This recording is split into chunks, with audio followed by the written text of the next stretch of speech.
Big pass லைவ்ல இந்த பொங்கல் அன்னைக்கு ஏகப்பட்ட பிரச்சனைகளோட தாங்க பிக் பாஸ் வீடியோ இருக்குது. காலைல என்னடானா பாலுக்கு, அதுக்கப்புறம் என்னடானா பாத்ரூமுக்கு, இப்போ என்னடானா கரும்புக்கு, அடுத்து அதில் அடிச்சுக்கிறாங்க வேற.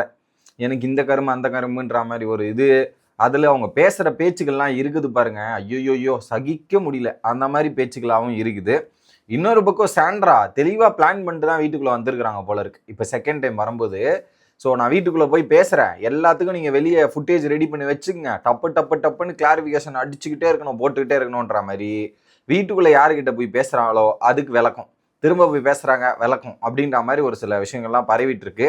அதில் குறிப்பாக ஒரு ஸ்டேட்மெண்ட்டை பற்றி தான் இந்த வீடியோவில் பார்க்க போகிறோம். சேனலுக்கு புதுசாக இருந்தீங்கன்னா சப்ஸ்கிரைப் பண்ணிடுங்க. வீடியோ பார்க்குற அனைவருமே மறக்காமல் லைக்கும் ஐப்பும் பண்ணிங்கன்னா இந்த வீடியோ பல பேருக்கு போய் ரீச் ஆகும். அந்த உதவியை பண்ணுமாறு கேட்டுக்கொள்கிறேன். இப்போ கண்டென்ட்டுக்குள்ளே போயிடலாம். தற்போதைய லைவ் செக்மெண்ட் என்னன்னா, எல்லாரும் இப்போ ஒரு பக்கம் பொங்கல் வச்சு தீவிரமாக வேலையை பார்த்துட்டு இருக்காங்க. அதுலேயும் ஓட்டப்பானை வேற கொடுத்துட்டாங்க போல இருக்கு. அதுக்கப்புறம் திரும்ப பொங்கலை மாற்றி இப்போ பொங்கல் பொங்குதா இல்லையா அப்படின்ற ஒரு தரத்துக்கு வெயிட் பண்ணிருக்காங்க. இதில் குறிப்பாக கானா வினோத் மற்றும் திவாகர் இருக்காங்க இல்லையா, அந்த காம்பினேஷன் இது கொஞ்சம் வாயை கொஞ்சம் அடக்கி வச்சிட்டு இருக்கலாமோ அப்படின்ற மாதிரி தோணுது. ஒரு பக்கம் திவாகரை கானா வினோத் வந்து மாடு மாடு மாடுன்றாரு, சாணி போடும் இது போடும் அப்படின்ற மாதிரி பேசிட்டு இருக்காரு. இவர் வந்து கருப்பு காக்கா காக்கா அப்படின்ற மாதிரி இவர் ஒரு மோசமா. இது ஃபன்னு வச்சுக்கலாம், அந்த ஃபன்னான டைம்ல வச்சுக்கங்க. இது ஒரு ஃபன்னு மாதிரி தெரில. ஒரு பாயிண்ட் வந்து அது டீக்ரேடிங் ஈச் அதர் அப்படின்ற ஒரு பாயிண்ட்ல தான் போகுது, இப்படி மாத்தி மாத்தி பண்றதாலேயே. ஓகே, இதுல என்ன பண்றாங்க எல்லாத்துக்குமே. வினோத் நார்மலா ஒரு ஜாலியான கவுண்டர் போட்டாவே இவர் வந்து பண்ணி மூஞ்சி வாயான்றாரு, இதுன்றாரு. இது இந்த இடத்துல இந்த பொங்கல் செலிப்ரேஷனுக்கு இதெல்லாம் தேவை கிடையாது. அதை ஆதரி எவ்வளவோ கண்ட்ரோல் பண்ண ட்ரை பண்ணி, இப்பெல்லாம் பேசுறேன், சபரி கண்ட்ரோல் பண்ண ட்ரை பண்றான், ஆதரி கண்ட்ரோல் பண்ண ட்ரை பண்றாங்க. இது ரெண்டு பேருமே கேட்க மாட்டேங்கிறாங்க. குறிப்பா வாட்டர்மெலன் ஸ்டார் கேட்கவே மாட்டேங்கிறாரு. ஆதரி வந்து சொல்றாங்க, வாட்டர்மெலன் என்ன சொல்றாரு, நீ போய் அவர்கிட்ட சொல்லுங்க, அவரை கேட்க மாட்டீங்க, என்ன மட்டும் கேட்கறீங்க, என்ன மட்டும் சொல்றீங்க இப்படின்ற மாதிரி உட்காந்து பேசிட்டு இருக்காரு. எப்ப ரெண்டு பேரும் ஒரு அட்ஜஸ்ட்மெண்ட்ல அவரை பொறுத்தவரையும் ஏதாவது ஒரு ஃபன்னை கூட சீரியஸா தான் எடுத்துக்கிறாரு வாட்டர்மெலன். ஃபன்னாவே பார்க்க மாட்டேங்கிறாரு. அதுல அவர்கிட்ட இருக்கிற பெரிய பிரச்சனை ஏதாவது ஒன்று அவருக்கு எதிராக சொல்லிட்டோம்னா வாரத்துல இருந்து அந்த கதையை தூக்கிட்டு வந்து எல்லாத்தையும் பேசிட்டு இருக்காரு. இப்போ நீங்க போய் பாருங்க, அன்சீன் ப்ரோமோ ஒன்று ரிலீஸ் ஆயிருக்கும் ஜியோ ஹாட் ஸ்டார் தமிழ்ல. அந்த ப்ரோமோல பாருங்க, காலில் ரம்யா மற்றும் வாட்டர்மெலனோட பிரச்சனையை தான் போட்டிருப்பாங்க. இவர் தான் போய் எல்லாருக்கிட்டையும் சொல்லிட்டு இருந்தாரு. அந்த ஃபங்க்ஷன் செலிப்ரேஷன் போறதை விட்டுட்டு எல்லாருக்கிட்டையும் ரம்யா இப்படி அப்படின்ற மாதிரி கம்ப்ளைண்ட். இப்போ என்ன கானா வினோத் அப்படின்ற மாதிரி போயிட்டே இருக்காரு. அதுல முக்கிய நிகழ்வு, நேற்று ஒரு விஷயத்த கன்வே பண்ண மறந்துட்டேன். கானா வினோத் வந்து மைண்டு மாறின இடம் எங்க தெரியுமா? இவர் தான். திவாகர் வந்த அலப்பறையோ டார்ச்சரால தான் இந்த மாதிரி சில விஷயங்கள்லாம் இருக்கு. அவர் வந்து ஃபர்ஸ்ட் எல்லாம் சைலண்டா போற திவாகர் இந்த வாரம் வந்து என்ன அட்டாக் பண்றாரு, என்ன கலாய்க்கிறாருன்ற மாதிரி இந்த சம்பவங்கள் நடந்து என் மைண்ட்ல ரொம்ப டிஸ்டர்ப் ஆயிடுச்சுன்றதை நேற்று கணிக்கிட்டே சொல்லிட்டு இருந்தார். இதுக்கெல்லாம் மைய காரணம் திவாகர் தான். திவாகர் தான் இந்த வீட்டோட அந்த ஒரு இதுவே காலி பண்றாரு, டெமாலிஷ் பண்றதும் ஏதோ ஒரு நான் கரெக்டாக பண்ணுறேன், நியாயத்தை கேட்குறேன்ற மாதிரி வீட்டோட வந்து அந்த ஆரா அந்த வைப் எல்லாத்தையும் கெடுக்கிறது திவாகரா தான் இருக்கிறார் அப்படின்றது எந்த விதமான மாற்று கருத்தும் இல்லை. அதை இப்பயும் அப்படிதான் பண்றார், அது மற்ற நேரங்களும் அப்படிதான் பண்றாரு. இன்னொரு பக்கம் இன்னொரு மேடம் இருக்காங்க. ஆனா ஒன்னா இந்த இது இது இது இது எப்படிங்க இது எனக்கு புரியலங்க.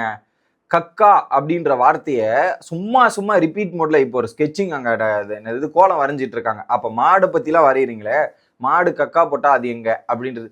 யாருங்க இந்த திவ்யா எப்ப பார்த்தாலும் இந்த டைலாக்கே பயன்படுத்திட்டு இருக்காங்க அதிகமா? புரியல எனக்கு. இப்போ ஒரு பாயிண்ட்ல அரோராவும் பயன்படுத்தி இருந்தாங்க தான். அரோராவையும் நான் திட்டினேன், அரோராவை திட்டலன்னு நிறைய பேர் சொல்றீங்க.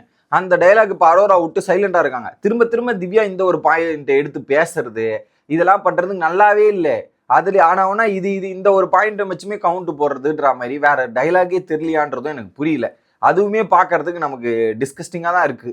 எந்த நேரத்தில் எப்படி பேசணும்னு கிடையாதா? இங்கே ஒன்று இது பண்ணிருக்காங்க, அந்த நேரத்தில் இப்படி ரியாக்ட் பண்ணுமான்றதும் எனக்கு புரியல. இதை ஒரு செலிப்ரேஷன்ல இவங்களும் இப்படி பேசிட்டு இருக்காங்க. இது ஒரு செலிப்ரேஷனா என்னன்னு எனக்கு புரியல. அந்த மாதிரி மாத்தி கரும்புக்கு, இதுல ஒரு கரும்புக்கு போயிட்டு இந்த கரும்பு அந்த கரும்பு எனக்குன்ற மாதிரி கானா வினோத்தும் திவாகர் கரும்புக்கு கூட அப்பதான் ஆதரி சொல்லிட்டாங்க, எப்பா இதுக்கப்புறம் நீங்க என்ன வேணாலும் பண்ணி தொலைங்கடா, டே நான் உங்க ரெண்டு பேருக்கு நடுவில் வரலடா, என்னை விட்டுருங்கடா சாமி அப்படின்ற மாதிரி விட்டுருந்தாங்க. என்ன சொல்றது போங்க.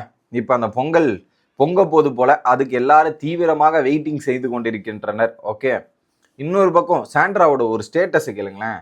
ஒருத்தவங்க financial phase of life, okay, ஒருத்தவங்களை ஃபைனான்சியல் பேஸ் ஆஃப் லைஃப்ல யாரை பார்த்து சொல்றாங்கன்னா Aadhirai, Kani, Ramya, Praveen. Okay, you have played. இதுல என்ன அன்பு கேமுங்கன்னு நேம் வேற, அன்பு கேங்குன்னு நேம் வேற. ஓகே, இந்த வேர்டு அன்புக்கு அர்த்தம் தெரியாதா நீங்க? இது அன்புக்கு அர்த்தம் தெரியாத நீங்க. கனி, ரம்யா, பிரவீன் அண்ட் திவ்யா. இதுல Divya wow what a sister you are. எப்படி Divya what a sister you are. இதுல you consider as true sister. யாருன்னா சாண்ட்ராவை நீ ட்ரூ சிஸ்டரா பாத்தியா? சாங்கை இன்டைரக்டா வேற பாடுறீங்க. எப்படி அந்த ஒரு பாட்டு பாடி அவுட் பண்ணாங்களே இன்டைரக்டா. எங்க அது திவ்யா வந்து ஜென்ரலா பாட்டு பாடின பாட்டு பணத்தை பேஸ் பண்ணி பாடின பாட்டு, அதை வந்து பாட்டு பாடி சாண்ட்ராவை அவுட் பண்ணிட்டாங்களாம். எப்படா அது அப்படின்னு எனக்கு தெரில. ஸோ ஆக மொத்தத்தில் இதெல்லாம் போய் கேட்கணும்னு பக்காவா வீடியோ ஃபுட்டேஜ் எல்லாம் ரெடி பண்ணிட்டு இதெல்லாம் எடுத்துன்னு வந்திருக்காங்க போல. ஓகே, மணியோட வேல்யூ உங்களுக்கு எப்படி தெரியும்? ஆல்வேஸ் ஆட் இட் இஸ் இன்னொரு லைஃப் டைம். உங்கள் வாழ்க்கையில் எப்பவுமே மணி இருந்தால் அதோட வேல்யூ உங்களுக்கு எப்பயாவது தெரியுமா? தெரியாது. Fame is powerful and financially very much stable, can afford for a PR, nepo kids can even erase செய்தர். ஸோ உனக்கு காசு பிஆர் எல்லாமே இருக்கு, நீ அதனாலதான் இப்படி தலகணத்துல ஆடிட்டு இருக்க அப்படின்ற மாதிரி போட்டிருக்காங்க. இது அனாவசியமான அற்றது. இப்போ உங்க மேல வைக்கிற குற்றச்சாட்டை நீங்க கிளாரிஃபை பண்ணுங்க. அடுத்தவங்களை புட் டவுன் பண்ணியும் அடுத்தவங்களை டீக்ரேட் பண்ணி எந்த போஸ்ட்டுமே போடாதீங்கன்னா, சாண்ட்ராவோட போஸ்ட்ல எல்லாமே அப்படிதான் இருக்குது. சாண்ட்ரா தான் அப்படி வீட்டுக்குள்ள அப்படி பண்ணாங்கன்னா வெளியே போயிட்டும் அப்படிதான் நடந்து கொண்டு இருப்பதை நம்மளால் பார்க்க முடிகிறது அப்படின்றத சொல்லிக்கிட்டு வீடியோ முடிக்கிறேன். Bye guys.